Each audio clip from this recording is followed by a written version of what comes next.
Party তথা NDA সরকারের প্রথম ক্যাবিনেটের পক্ষ থেকে আন্তরিক ধন্যবাদ এবং অভিনন্দন জানাই। আমরা যে গুরুদায়িত্ব নিয়েছি, চলার পথে সংবিধানের চতুর্থ স্তম্ভ মিডিয়ার একটি গুরুত্বপূর্ণ ভূমিকা রয়েছে। আপনাদের পরামর্শ এবং সহযোগিতা ভারতীয় জনতা পার্টির পরিচালিত ক্যাবিনেট আন্তরিকতার সঙ্গে আশা করে। আমরা আজকে প্রথম ক্যাবিনেটের মিটিং করেছি। আমার সাথে মন্ত্রিসভায় যারা যোগদান করেছিলেন 5 জন আমার অত্যন্ত গুরুত্বপূর্ণ সতীর্থ, সম্মানীয় দিলীপ ঘোষ মহোদয়, সম্মানীয় অগ্নিমিত্রা পাল, সম্মানীয় অশোক কীর্তনিয়া, সম্মানীয় ক্ষুদিরাম টুডু, সম্মানীয় নিশীথ প্রামাণিক, তারা আজকের এই ক্যাবিনেটে গুরুত্বপূর্ণ ক্যাবিনেটে অংশগ্রহণ করেছে। এর বাইরেও মুখ্য সচিবের নিয়ন্ত্রণে সরকারি আধিকারিকরা এবং মুখ্যমন্ত্রীর দপ্তরের উপদেষ্টা সহ অন্যান্যরা ক্যাবিনেটে আমাদের সহযোগিতা করেছে। আমি গোটা রাজ্যের মানুষকে ডক্টর শ্যামাপ্রসাদ মুখার্জির এই পশ্চিমবঙ্গ ভূমি আপনারা যে গুরুদায়িত্ব আমাদের কাঁধে তুলে দিয়েছেন, মাননীয় প্রধানমন্ত্রী নরেন্দ্র মোদীজির মার্গদর্শনে এই ক্যাবিনেট সুশাসন, সুরক্ষা এবং ডবল ইঞ্জিন সরকারের যে চলার পথ রয়েছে, যা অন্যান্য 20টি রাজ্যে চলছে, সেই পথে অগ্রসর হবে। এটা আমি পশ্চিমবঙ্গের দলমত নির্বিশেষে, বর্ণ ধর্ম নির্বিশেষে বাংলার জনগণকে আশ্বস্ত করতে চাই। এই মন্ত্রিসভা, এই সরকার for the party, by the party, of the party ব্যবস্থা তুলে দিয়ে সংবিধান প্রণেতা প্রাতঃস্মরণীয় ডক্টর বাবা সাহেব আম্বেদকরের সংবিধানের প্রধান যে ভাষা for the people, by the people, of the people ভিত্তিতে চলবে। এবারে কাজের কথায় আসি।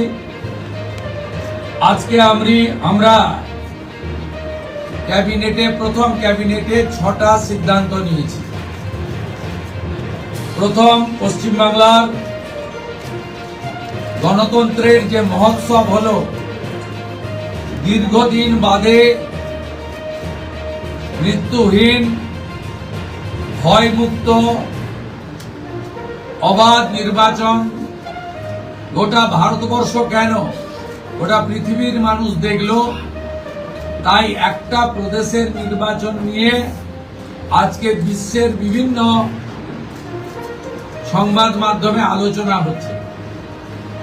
তাই আমরা প্রথমেই বাংলার জনগণ তথা 93% ভোট প্রদানকারী ভোটারদেরকে নতমস্তকে কৃতজ্ঞতা জানালাম। সাথে ভারতের নির্বাচন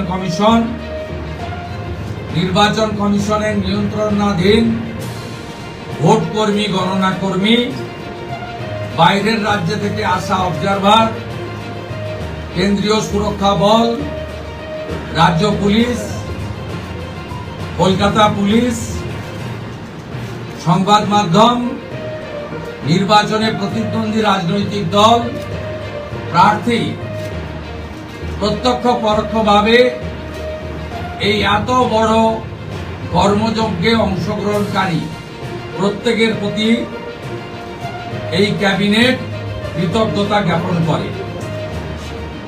দ্বিতীয়, আমরা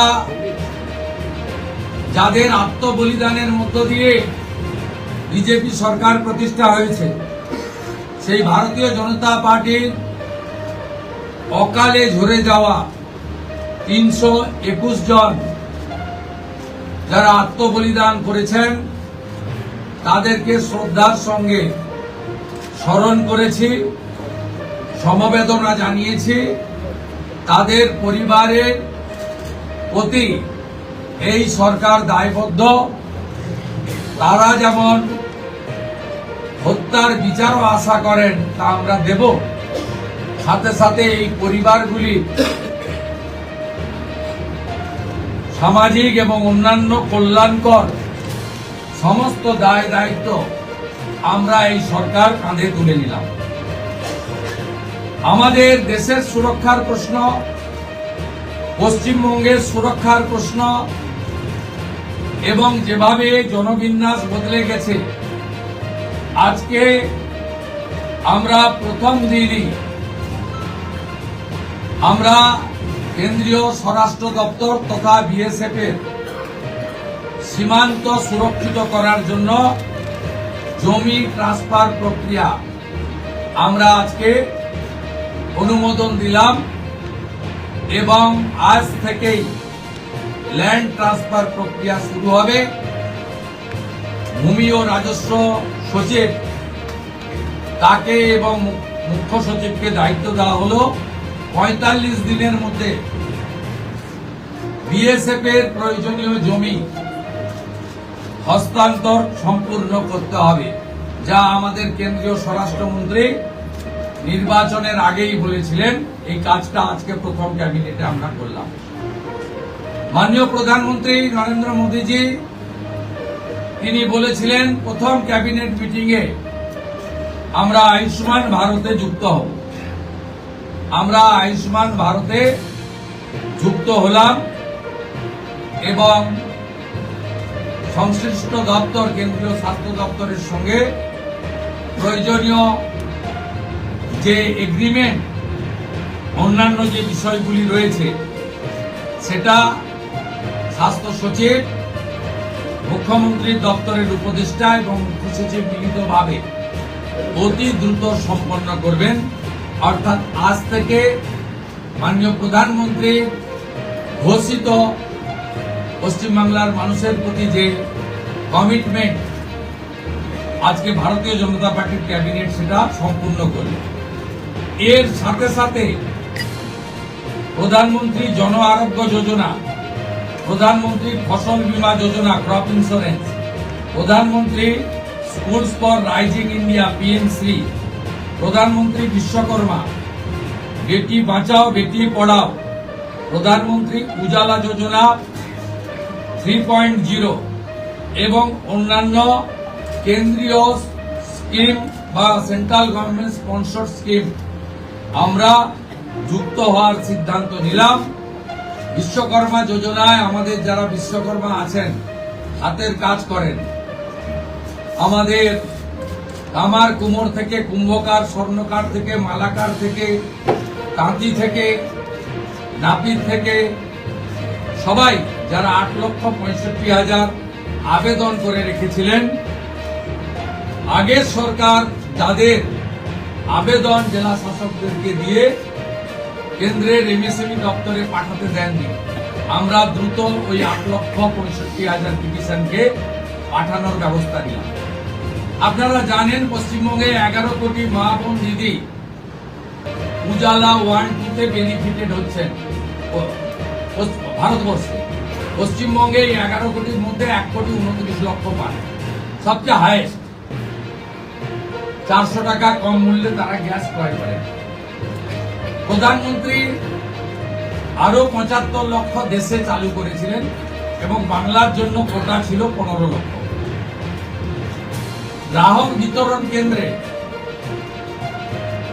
হাজার হাজার দরখাস্ত পড়ে থাকা সত্ত্বেও শুধু রাজনৈতিক কারণে এই পিটিশনগুলো ডিএমরা সংশ্লিষ্ট দপ্তরে কেন্দ্রীয় সরকারের কাছে পাঠায়নি। তাই আমাদের মা বোন দিদিরা বঞ্চিত হচ্ছিলেন।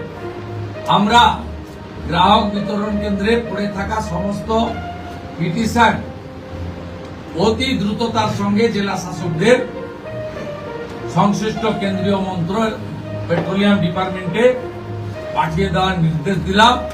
এর ফলে উজালা যোজনা 3 তাতে পশ্চিমবঙ্গের আরো কয়েক লক্ষ মা বোন দিদি যুক্ত হওয়ার সুযোগ পেলেন। আমাদের পঞ্চম সিদ্ধান্ত, এতদিন পর্যন্ত পশ্চিমবঙ্গে national cadre IAS IPS, Paschimbanga cadre WBCS WBPS এদের কোন কেন্দ্রীয় সরকারের ট্রেনিং এ কেউ যুক্ত করতেন না। এটা মুখ্যমন্ত্রীর অলিখিত নির্দেশ ছিল। আগের মুখ্যমন্ত্রী, বিদায়ী মুখ্যমন্ত্রী, প্রাক্তন মুখ্যমন্ত্রী। আমরা আজকে এই বিষয়ে চিফ সেক্রেটারিকে অন্য রাজ্যের যে নিয়ম আছে সেই নিয়ম ফলো করার জন্য আমরা তাকে এম্পাওয়ার করলাম, দায়িত্ব দিলাম। সাথে সাথে শুনলে অবাক হয়ে যাবেন, BNS ভারতীয় ন্যায় সংহিতা, যা মাননীয় প্রধানমন্ত্রী নরেন্দ্র মোদীজির নেতৃত্বে কেন্দ্রীয় স্বরাষ্ট্রমন্ত্রী মাননীয় অমিত শাহজি পার্লামেন্টের দুটো কক্ষে অনেক আগে অনুমোদন করেছেন, রাষ্ট্রপতি মহোদয়ের সই হয়েছে, রুল হয়ে গেছে। আমরা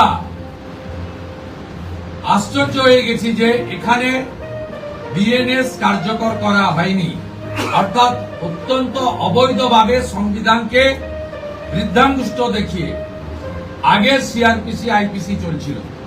আজ থেকে BNS এ যুক্ত হলো পশ্চিমবঙ্গ সংবিধান মেনে। আগের CRPC IPC এই আইন আর থাকলো না। ভারতীয় ন্যায় সংহিতাতে আমাদের আজ থেকে কাজ শুরু হলো। এরও ছাড়পত্র ক্যাবিনেটের প্রথম দিলেন। ষষ্ঠ সিদ্ধান্ত, মাননীয় স্বরাষ্ট্র ও সমবায় মন্ত্রী অমিত শাহজি নির্বাচন প্রচারের রাজনীতি থেকে বলেছিলেন যে 2015 সালের পরে পশ্চিমবঙ্গে কোনো রিক্রুটমেন্ট হয়নি, তাই প্রচুর শিক্ষিত যুবক যুবতীর বয়স চলে গেছে।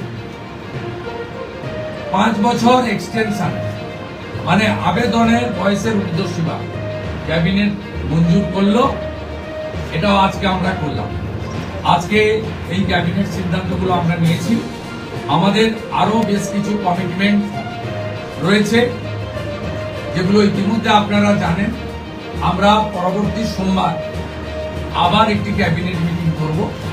সেক্ষেত্রে আমাদের আরো আমাদের আরজিকর সহ নারী নির্যাতনের বিষয়ে, প্রাতিষ্ঠানিক দুর্নীতির বিষয়ে, পে কমিশনের বিষয়ে, এরিয়া ডি এর বিষয়, এই যে বিষয়গুলি আছে আমরা পরবর্তী ক্যাবিনেটে সেগুলো করব। কারণ আমরা আমাদের যে অফিসিয়াল কাজকর্ম দেখে আমাদের খুব বেশি সময় আমরা পাইনি। আজকে প্রথম কাজের দিন সরকার গঠন হওয়ার পরে আপাতত যে কাগজগুলো রেডি ছিল তার উপরে ক্যাবিনেট আমরা এই সিদ্ধান্তগুলো নিয়েছি, কার্যকর হবে। আপনাদের মধ্যে বাংলার গণদেবতা জনতা জনার্দনকে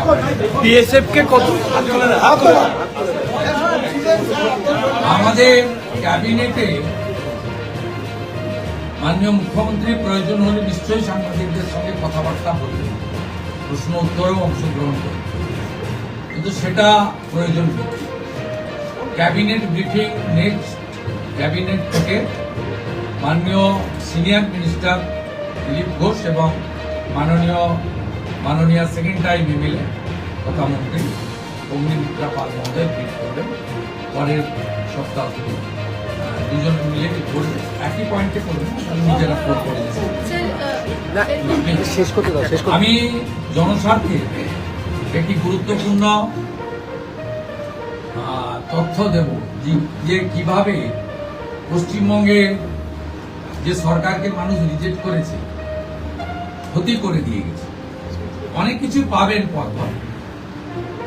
16 জুন 2025 ভারত সরকারের পক্ষ থেকে জনগণনার জন্য office of registrar general of India, ministry of home affairs তারা পাঠিয়েছিলেন। জুন মাসে 2025 আজকে প্রায় 1 বছর হতে যায়, 11 মাস অতিক্রান্ত। পশ্চিমবঙ্গ সরকার এই ফাইল ফেলে রেখেছিল। এই ফাইল ফেলে রেখেছিল এবং এগুলো এক্ষুনি পাবলিক ডোমেনে আনার বিষয় নয়, কিন্তু যে তথ্য আমাদের এই হাতে আছে, যে লিখিত তথ্য আছে, তাতে এরা শুধুমাত্র পশ্চিমবাংলার সঙ্গে বিশ্বাসঘাতকতা করেন, দেশের সঙ্গে, দেশের সংবিধানের সঙ্গে বিশ্বাসঘাতকতা করেছে এবং এদের মূল লক্ষ্যই ছিল এই জনগণনা আটকে দিয়ে মহিলা সংরক্ষণ যাতে ভারত সরকার করতে না পারে, মহিলারা যাতে বিধায়ক সাংসদ না হতে পারে, সেই জন্য এসব করে গেছে। আজকে আমরা এখনই জনগণনা সংক্রান্ত 16 June 2025 ministry of home affairs, office of registrar general India, তাদের পাঠানো সার্কুলারকে আমরা এখনই কার্যকর করলাম। এই মুহূর্ত থেকে জনগণনার কাজ, তার প্রক্রিয়া পশ্চিমবঙ্গ সরকার আজ থেকে, এই মুহূর্ত থেকে করলো। এটি প্রশাসনিক নির্দেশে হল। সবচেয়ে বড় যে অভিযান ছিল আপনাদের দুর্নীতির বিরুদ্ধে, সবচেয়ে বড় অভিযান ছিল, সেটা নিয়ে কোনো সিদ্ধান্ত হলো? আমি আপনাকে বলেছি, প্রাতিষ্ঠানিক দুর্নীতি, মহিলা নির্যাতন, পে কমিশন, এরিয়া ডি, এগুলো নিয়ে নেক্সট ক্যাবিনেটে গুরুত্ব সহকারে আমরা ক্যাবিনেটে আনবো। নেক্সট মানডে হবে। আমাদের কিছু পেপার ওয়ার্কের প্রয়োজন আছে। আমরা আগের মতো বাজেট হয়ে যাওয়ার পরে চন্দ্রিমা তুমি এটা বলে দাও, এভাবে সরকার চলতে পারে। সরকার চলে তথ্যের উপরে, সরকার চলে নিয়মের উপরে এবং সরকারি সিদ্ধান্ত হয় সংবিধানগত বিষয়ে। তাই এই গভর্নমেন্ট আমিতে বিশ্বাস করে না, আমরা নীতিতে চলবে এবং রুলস, অ্যাক্ট, সংবিধান, একে প্রায়োরিটি দিয়েই আমরা কাজ করব। আমরা আশা করব এই সরকারের কোনো সিদ্ধান্ত নিয়ে, আপনারা তো বটেই, আমরা বেঁচে থাকা কিছু 2-5% যারা সমালোচক, সেই সমালোচকরাও কোনো সমালোচনা করতে পারবেন না, এই রকম সুযোগ এই সরকার দেবে না। এই জন্যই মাননীয় প্রধানমন্ত্রী বলেছেন, বিজেপি পশ্চিমবঙ্গে বলেছে, ভয় আউট, ব্যবসা ইন। ব্যবসাটা আমাদের উপরে রাখুন, আমরা ঠিক পথে চলি। একটা কথা বিএসএফ কে কতটা জমি দিচ্ছে? বিএসএফ কে কতটা জমি দিচ্ছে? বিএসএফ একটা বাংলা দেন, তারপরে কিছু হিন্দি দিন। আচ্ছা, বিএসএফ কে কতটা মাননীয় মুখ্যমন্ত্রী, বিএসএফ কে কতটা জমি দিচ্ছে? বিএসএফ কে কতটা জমি দিচ্ছে? বিএসএফ যতটা জমি চেয়েছে ততটাই দেওয়া হবে। হ্যাঁ, এবং ইতিমধ্যে ল্যান্ড ডিপার্টমেন্ট কাজ এগিয়ে রেখেছে। আগের সরকারের অনিচ্ছাতে বিশেষ ভোটারদের বাঁচানোর জন্য, অভারতীয় অবৈধ অনুপ্রবেশকারীদের বাঁচানোর জন্য তারা ভূমি দপ্তরকে কাজ করতে দেয়নি এবং মহামান্য কলকাতা হাইকোর্টের নির্দেশও অমান্য করা হয়েছে, যেটা কোনো সরকার করতে পারে না। আমরা ল্যান্ড ডিপার্টমেন্টকে আজ থেকেই রেডি থাকা জমি হস্তান্তর করতে শুরু করেছি। আমার কাছে যেটুকু আমি এলওপি হিসেবে খবর রেখেছিলাম, 90% জমি আপনার land department government of West Bengal transfer করতে পারে। এক্সাক্ট সংখ্যাটা মুখ্যমন্ত্রীকে অনেক কিছু ভেবে বলতে হয়, যেটা বলতে হয় তার অথেন্টিকিটি যেন থাকে, তার যেন পূর্ণ সত্যতা ইত্যাদি থাকে, এটা করেই বলতে হয়। তাই এইভাবে আগের সরকারের মতো আলপটকা প্রশ্ন উত্তরে বর্তমান মুখ্যমন্ত্রী বা তার ক্যাবিনেট যাবে। স্যার একটা কথা, স্যার একটা প্রশ্ন, কেন্দ্রীয় প্রকল্প, মাননীয় মুখ্যমন্ত্রী,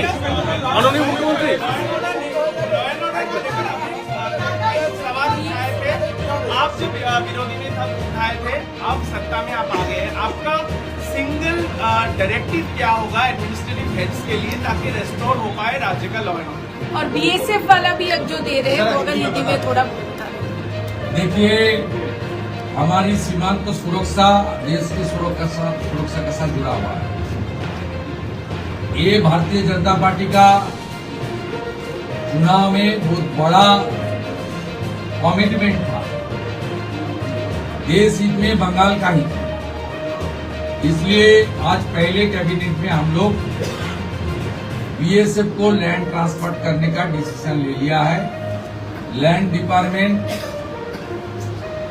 जो लैंड उनका पास है, उन्होंने लैंड डिपार्टमेंट ने बहुत सारा एक्सरसाइज भी करके रखा है। वो लैंड ट्रांसफर आज से शुरू होगा और पूरा के पूरा लैंड माननीय गृह मंत्री जी ने जिस तरीके से बताया था, ऑनरेबल प्राइम मिनिस्टर ने जिस तरीके से उनका गाइडेंस हम लोग को मिला, उनका इंस्ट्रक्शन मिला, पहले कैबिनेट ये आने वाला 45 डेज के अंदर पूरा के पूरा जमीन एमएचए को ट्रांसफर करेगा, बीएसएफ फेंसिंग पूरा कर देगा और इलीगल इन्फिल्ट्रेटर्स का जो हमारी प्रॉब्लम चल रहा है, ये भी कुछ दिन के अंदर रिजॉल्व हो जाएगा। ये डिसीजन कैबिनेट ने लिया है।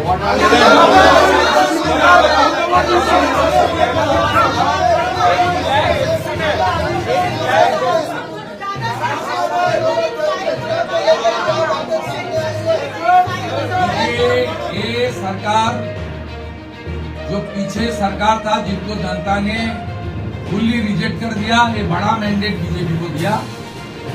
ये सरकार केवल तुष्टीकरण, परिवारवाद, इंस्टीट्यूशनल करप्शन, महिला के ऊपर अत्याचार, गवर्नेंस को खत्म नहीं किया, देश की कॉन्स्टिट्यूशन को भी चैलेंज कर दिया। 16 जून 2025 ministry of home affairs, office of registered general India notification किया था। आज तक 1 साल होने वाला है। ऑनरेबल होम सेक्रेटरी का खत है, इसके ऊपर बहुत सारा ऑफिसर का नोट है, जो हमारी गवर्नमेंट का सीक्रेट पेपर्स है। ये लोग सेंसस को रोक के रखा था। ये सेंसस रोक के रखने के लिए इसका एक ही प्लानिंग एक्ट था। खास करके जो हमारी माँ, दीदी, बहन, उनको प्रधानमंत्री जी ने रिजर्वेशन देने के लिए, डिलिमिटेशन करने के लिए जो कोशिश कर रहा है, उनको रोकना। ये बहुत हम लोग इसको फैक्ट फाइंडिंग कमेटी भी करूंगा, इसलिए कौन इसके साथ जिम्मेदार है वो तो आने वाला। लेकिन आज एडमिनिस्ट्रेटिव ऑर्डर कर दिया हम लोग, आज से ही सेंसस का काम शुरू हो जाएगा। 11 महीने के बाद ये इम्प्लीमेंट हो रहा है, इसलिए आपको सामने मैं इसका खुलासा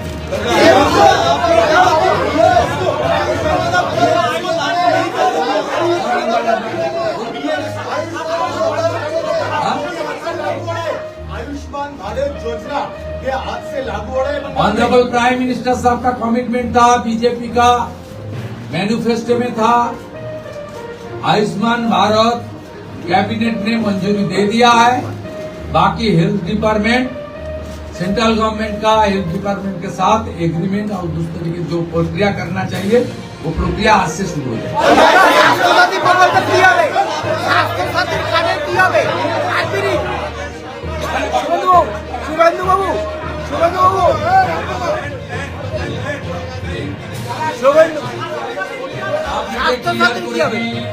কোনো চালু থাকা সামাজিক প্রকল্প বন্ধ হচ্ছে না।